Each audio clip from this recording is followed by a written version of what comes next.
हाँ जी, जय हिंद मेरे प्यारे साथियों। स्वागत है आप सभी का आपके अपने YouTube चैनल कैरियर अकेडमी कुंडा पर। तो बच्चा लोग, आज है हमारे पास लेक्चर नंबर हमारा 25 और इस लेक्चर में हम लोग बात करने वाले हैं बहुत ही ज्यादा इंपॉर्टेंट टॉपिक के बारे में, जिसका नाम क्या, व्हीटस्टोन सेतु है। तो व्हीटस्टोन सेतु क्या होता है, इसका प्रिंसिपल क्या है, इसकी रचना क्या होती है, आज की इस क्लास में बहुत प्यार से हम लोग इसी के बारे में बात करने वाले हैं। तो चलिए देख लेते हैं। तो सबसे पहली बात, हमारे पास आज का गोल क्या है। हमारे पास इस गोल में भी है जी 100 टॉपिक की सीरीज चल रही है, जिसमें हमारे पास टॉपिक नंबर हमारा 33 है और टॉपिक का नाम क्या है, व्हीटस्टोन सेतु। बहुत ज्यादा लंबी वीडियो नहीं होने वाली आज क्लास, आज बहुत छोटी क्लास होगी और बहुत ही इतने कम समय में भी आपको एकदम अच्छा और बेहतरीन तरीके से सारा मटेरियल मिलेगा। तो इसका नाम क्या है, व्हीटस्टोन सेतु। इसे हम इंग्लिश में क्या बोलते हैं, व्हीटस्टोन ब्रिज। क्या बोलते हैं, व्हीटस्टोन ब्रिज बोलते हैं। चलो देखते हैं। सबसे पहले हमारे पास क्या आता है, व्हीटस्टोन सेतु का परिचय, कि व्हीटस्टोन सेतु होता क्या है। तो देखिएगा ध्यान से, यहाँ पर हमारे पास व्हीटस्टोन सेतु का आविष्कार इंग्लैंड के एक प्रोफेसर थे भैया, उनका नाम था CF व्हीटस्टोन। क्या नाम था, CF व्हीटस्टोन। ये तो अगर आपको कुछ नहीं याद है ना, तो आप सिंपल इतना ही बोल सकते हैं कि इंग्लैंड के एक प्रोफेसर थे, उनका नाम क्या था, व्हीटस्टोन था। उन्होंने किया था इसका आविष्कार। व्हीटस्टोन का आविष्कार किसने किया था, व्हीटस्टोन ने ही किया था। इसीलिए उनके नाम पर इस परिपथ का नाम क्या हो गया, व्हीटस्टोन सेतु रखा गया।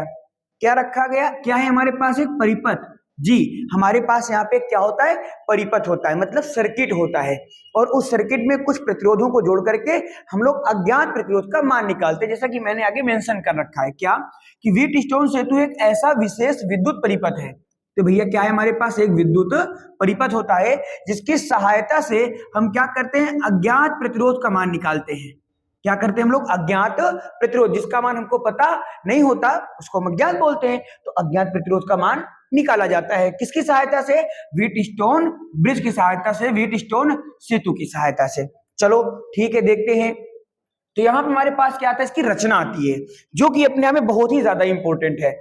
अगर आपको रचना आ जाती है ना, तो ये डेरिवेशन आपको बहुत आसानी से आ जाएगा और ये पूरा डेरिवेशन आपको 5 नंबर का मिलता है बोर्ड एग्जाम में। तो देखते हैं, कह रहा है कि इसमें 4 प्रतिरोध होते हैं, PQRS को जोड़कर एक चतुर्भुज ABCD बनाते हैं। बिंदु A व C के बीच में हमने एक सेल को जोड़ रखा है, जिसमें साथ कुंजी K1 के द्वारा जुड़ा गया है, तथा B तथा D के बीच ऐसा ऐसा कर रखा है। पहले समझते हैं, लिखा तो जो ठीक है। तो इसमें मैंने क्या यहाँ पे क्या लूंगा, सबसे पहले मैं यहाँ पे एक चतुर्भुज लूंगा। तो मैंने यहाँ पे कुछ इस डिजाइन का क्या ले लिया, चतुर्भुज ले लिया। क्लियर यहाँ तक। तो यहाँ पे कह रहा है कि यहाँ पे कितने हमारे पास प्रतिरोध है, 4।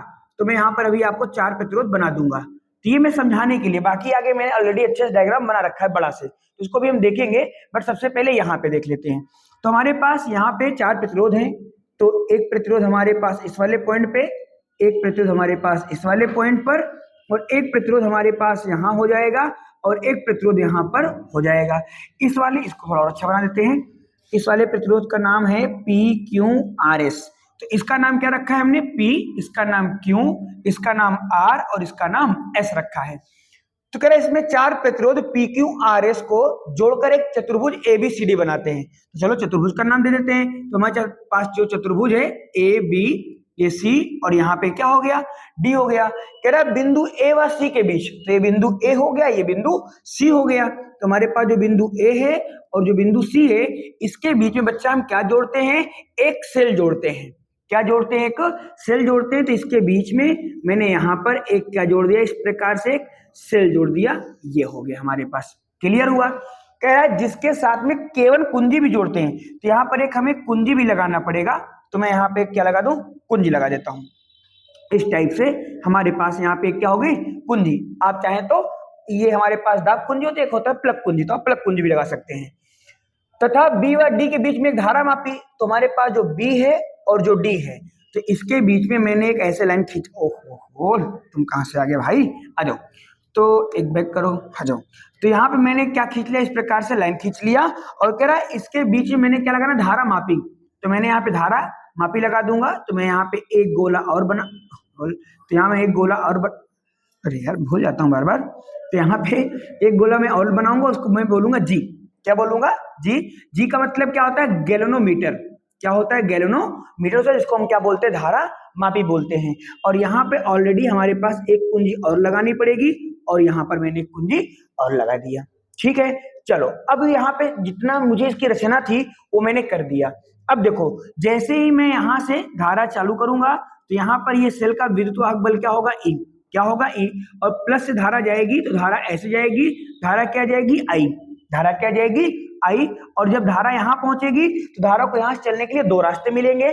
तो एक धारा इसमें चली जाएगी, उसका नाम हो जाएगा I1, और वही धारा बच्चा इसमें भी जाएगी, कौन सी, I1 जाएगी। क्यों, क्योंकि जो हमारे पास प्रतिरोध P है और जो प्रतिरोध Q है वो दोनों श्रेणी क्रम में जुड़े हुए हैं, और अगर प्रतिरोध श्रेणी क्रम में जुड़े होते हैं तो उसमें धारा समान जाती है, तो उसमें धारा समान जाएगी।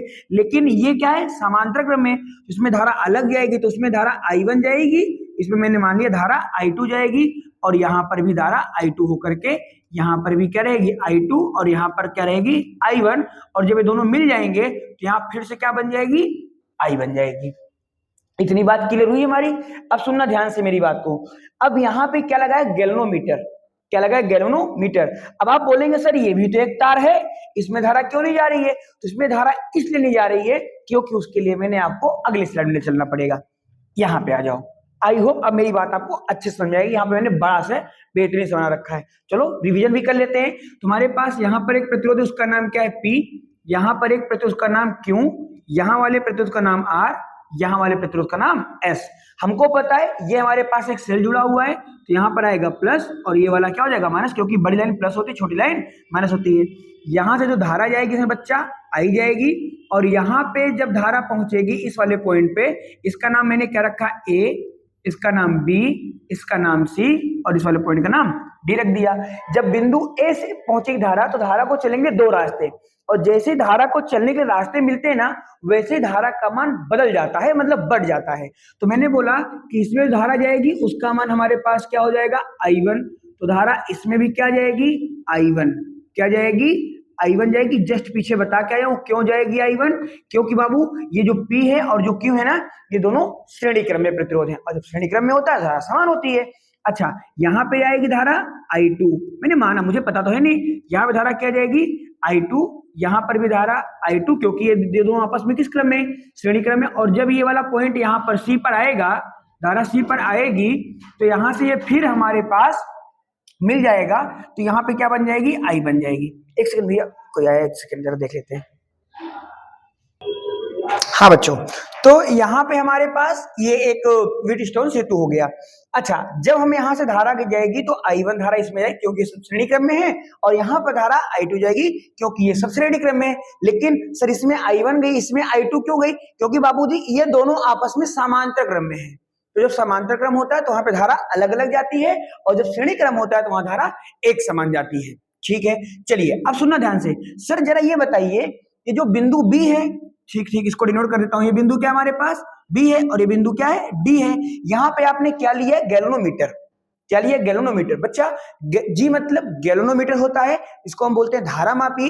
धारा मापी का नाम लग रहा है ना कि धारा मापी, धारा को मापता होगा, धारा मापी, धारा को मापता होगा, लेकिन ऐसा नहीं है। धारा को ये डिटेक्ट करता है, धारा को संसूचित करता है, पकड़ता है कि वहां पर धारा है या नहीं है। धारा मापता नहीं है, धारा मापने के लिए अमीटर का यूज करते हैं। ठीक है, अब सुनना, तो ये भी तो तार है सर, इसमें धारा क्यों नहीं गई? तो बाबूजी आपको पता होना चाहिए, अगर हमारे पास एक कोई, मैंने ऐसे ही मान लिया, चलो ऐसे मान लो हमारे पास यहाँ पर एक कोई पॉइंट क्या है, X है, और यहाँ हमारे पास कोई पॉइंट क्या है, Y है। तो इस X और Y के बीच में करंट तभी फ्लो होगा जब इनके बीच में क्या होगा, करंट के तभी इनके बीच में क्या होगा, पोटेंशियल डिफरेंस होगा, जिसको बोलते हैं विभवांतर। मान लो यहाँ का विभव 2 वोल्ट और यहाँ का विभव भी 2 वोल्ट है, तो करंट कभी फ्लो नहीं होगा। या तो यहाँ का 2 है तो यहाँ पे 3 हो जाए, या 1 हो जाए, कम हो जाए, ज्यादा हो जाए, कोई दिक्कत नहीं, बट सेम नहीं होना चाहिए। लेकिन यहाँ पे क्या है, यहाँ का विभव और यहाँ का विभव बराबर है, और जब विभव बराबर होगा तो धारा नहीं जाएगी। और अगर धारा नहीं जा रही है तो उसको बच्चा हम बोलते हैं संतुलन की अवस्था।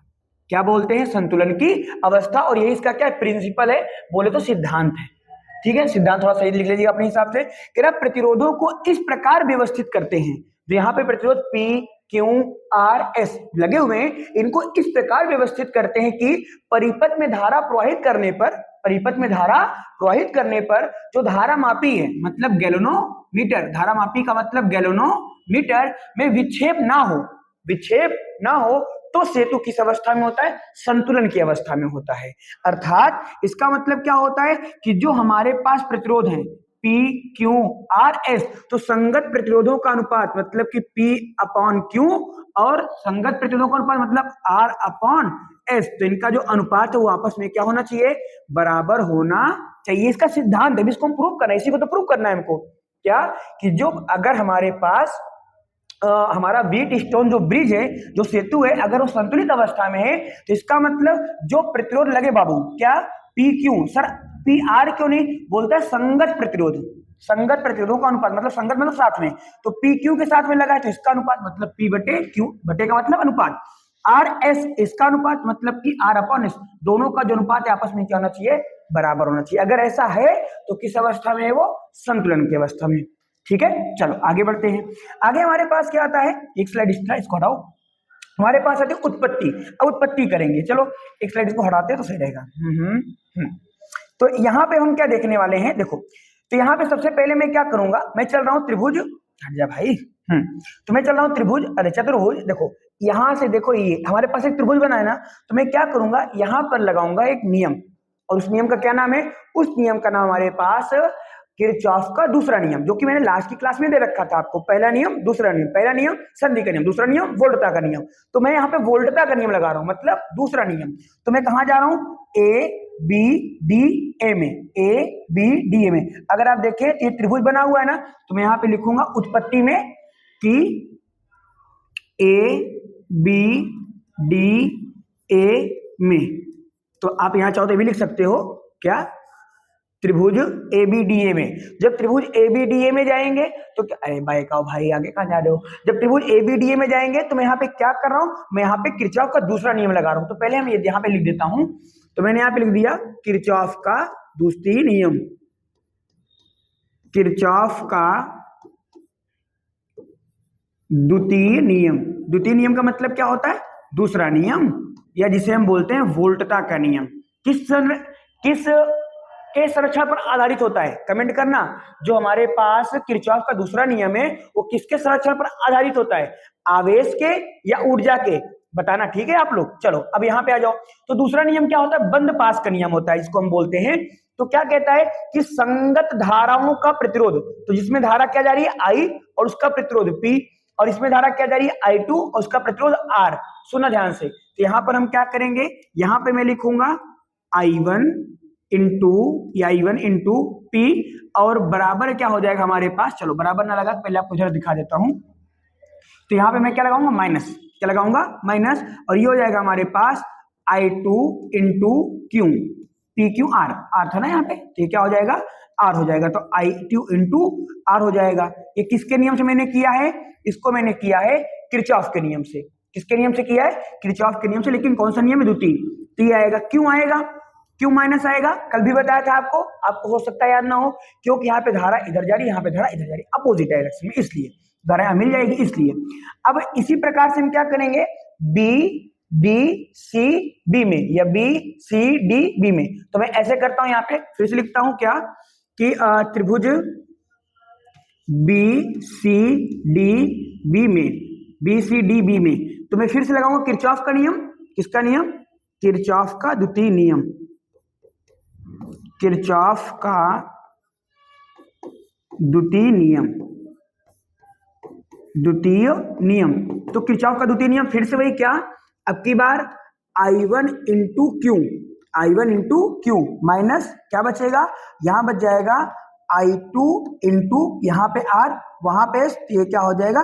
S हो जाएगा। इतना क्लियर हुआ? और बराबर क्या आ जाएगा? 0। बराबर क्या आ जाएगा? 0। अब देखो, इसको मैं बोल रहा हूं समीकरण नंबर 1, और इसको मैं बोल रहा हूं समीकरण नंबर 2, और मैं क्या करूं? समीकरण 1 भागे समीकरण 2। तो मैं यहां पे लिख दे रहा हूं समीकरण 1 भागे समीकरण 2, समीकरण 1 भागे समीकरण 2। समीकरण 1 हमारा ये है, इसको मैंने क्या किया? I1P और माइनस का I2R, I1P माइनस का I2R, और बटे में क्या जाएगा? ये क्या बचेगा?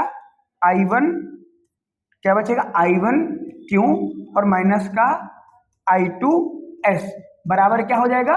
जीरो। क्या बचेगा?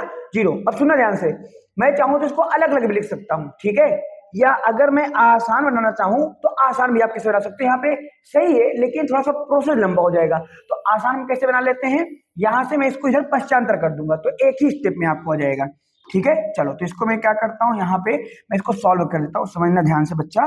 देखो यहाँ पे ये माइनस का है, उधर भेज देंगे तो प्लस का हो जाएगा, जब इसको भेजेंगे जब प्लस का हो जाएगा तो हमारे पास ये बन जाएगा क्या, I1P। क्या बन जाएगा ये हमारे पास, हट जाओ भाई आप, हमारे पास यहां पर ये बन जाएगा I1P, तो मैंने यहां पे लिखा I1P, ब्लैक से लिखते हैं, यहाँ पे क्या आ जाएगा, I1P आ जाएगा, और उधर गया है तो ये प्लस का हो जाएगा, तो ये बराबर क्या हो जाएगा, I2R, तुरंत आ जाएगा, उसे भी आया था लेकिन थोड़ा लंबा पड़ जाता हमको, तो I1P बराबर क्या हो जाएगा, I2R। अब यहाँ पे आ जाओ, जब मैं यहाँ पे इसको सॉल्व कर रहा हूं देखो क्या हो रहा है, ये हो जाएगा I1Q, क्या हो जाएगा, I1Q, और उधर भेज दूंगा तो क्या हो जाएगा, ये बराबर उधर हो जाएगा I2S, इतना हुआ। अब इसको मैं बोल रहा हूँ समीकरण नंबर 1 और इसको बोल रहा हूँ समीकरण नंबर 2, मतलब वही बोल रहा हूँ, लेकिन अब मैं जो मेरे पास सॉल्व करने पर आया इसको मैं बोलूंगा समीकरण नंबर 1 और उसको क्या बोल रहा हूँ, समीकरण नंबर 2। तो यहाँ पे मैं बोल रहा हूँ इसको समीकरण नंबर 1, समीकरण नंबर 2, बहुत देखो बिल्कुल आसान बन जाएगा, अभी आप खुद ही देखेंगे। तो मैं यहाँ पे क्या कर रहा हूँ, समीकरण 1 डिवाइड बाई समीकरण 2, तो समीकरण 1 बाबू का है I1P, यहाँ पे आ जाएगा हमारे पास I1P बटे I1Q, तो यहाँ पे हमारे पास आ जाएगा I1Q बराबर I2R, तो हो जाएगा हमारे पास I2R बटे I2S, तो हो जाएगा हमारे पास I2S। अब देखो I1 से I1, I2 से I2, क्या है हमारे पास, देखो एक लाइन में आ गया ना, इसीलिए बोल रहा था P अपॉन Q बराबर R अपॉन S, यही हमारा क्या होता है, सिद्धांत होता है। किसका सिद्धांत होता है, उत्पत्ति हमने कर दिया ना, किसका, व्हीटस्टोन सेतु का, ठीक है। तो व्हीटस्टोन सेतु मैंने क्या किया, मैंने क्या लगाया, किरचॉफ का द्वितीय नियम, हमको पता है द्वितीय नियम क्या होता है, इसे हम बंद पास का नियम बोलते हैं, उन नियमों को मैंने यूज किया और उसको मैंने बोला समीकरण नंबर 1, एक को बोला समीकरण नंबर 2, और दोनों समीकरणों को हमने भाग दे दिया, तो P अपॉन Q बराबर R अपॉन S, और यही तो हमने पीछे भी बोला था, इसका सिद्धांत ही क्या होता है, P अपॉन Q बराबर R अपॉन S, ठीक है। अगर ऐसा है तो इसका मतलब है संतुलित अवस्था में है। अच्छा, यहां पर जो S होता है ना, नोट करके आप इसे लिख सकते हो अपने शब्दों में कि जो S होता है ना, S, ये क्या होता है, अज्ञात प्रतिरोध, क्या होता है, अज्ञात प्रतिरोध होता है, तो इसी का मान हम लोग ज्ञात करने के लिए लगाते हैं, तो जो प्रतिरोध का मान हमको नहीं पता होता ना उसको हम लोग S की जगह पर लगाते हैं, ये यहाँ पे, हालांकि कहीं भी लगा सकते हो आप, बट एक तरीके के हिसाब से कहां पे लगाते हैं, S की जगह पे लगाते हैं, तो हमें उसका मान आ जाता है। अगर आप यहां से S का मान निकालेंगे तो क्या हो जाएगा, S इक्वल टू, देखो ये हो जाएगा हमारे पास R इंटू Q, और अपॉन में क्या आ जाएगा, P आ जाएगा, है कि नहीं, ऐसे हो जाएगा, सिंपल सी बात, बस हो गया, ये हमारा डेरिवेशन हो गया। आगे चलते थोड़ा सा और जानकारी है, क्या, व्हीटस्टोन सेतु के उपयोग पहले था, ये टॉपिक में टॉपिक है, बट ये दोनों टॉपिक मेरे डिटेल में थे, पोस्ट ऑफिस बॉक्स क्या होता है, मीटर सेतु क्या होता है, ठीक है, तो इसको हम लोग भी बात करते थे, मीटर सेतु ब्रिज प्रैक्टिकल भी होता था इस, बट अभी जब मैं था, जब मतलब मैं अभी भी हूँ, जब मैं पढ़ता था 12th में तब था, बट अभी टाइप पे नहीं है, बट कोई बात नहीं, जो नहीं है उसको नहीं पढ़ने का। तो कह रहा है व्हीटस्टोन सेतु के सिद्धांत से प्रभाव प्रतिरोध, तो इससे क्या नापते थे, प्रतिरोध ही नापते थे, इसके दो उपकरण बनाए गए, एक का नाम क्या है, पोस्ट ऑफिस बॉक्स, क्या है, पोस्ट ऑफिस बॉक्स, और एक का नाम क्या है, मीटर सेतु, किसके नियम पर आधारित है, ये हमारे पास व्हीटस्टोन सेतु के नियम पर आधारित है, ठीक है बच्चों। तो मिलते हैं आपसे नेक्स्ट क्लास में, तब तक आप पढ़ाई करते रहें, और डेली शाम को कितने बजे बाबू, 7 बजे क्लास आती है, और जो क्लास हुई ना इसकी पीडीएफ नोट्स भी आपको मिलेगी, बट वो कहां पर मिलेगी, वो मिलती है आपको टेलीग्राम पर, कहां मिलती है, टेलीग्राम पे, तो टेली GRAM, तो आप यहाँ पे क्या करो, टेलीग्राम चैनल पर आप ज्वाइन हो जाइए, फिर वहां पे आपको सारी नोट्स अवेलेबल हो जाएंगे, ठीक है बाबू लोग। चलो तो मिलते हैं हम लोग अगली क्लास में, ध्यान रखो, पढ़ाई करते रहो, ज्यादा समय नहीं है आपके बोर्ड एग्जाम में, ठीक है, और बाकी जो भी जुड़ी हुई जानकारी होगी वो हम लाते रहेंगे, और आप अपनी पढ़ाई को कंटिन्यू करो, ठीक है, बाय बाय, टेक केयर, जय हिंद, ध्यान रखिएगा। क्लास कैसी लगी जरूर से जरूर कमेंट करना बच्चा लोग।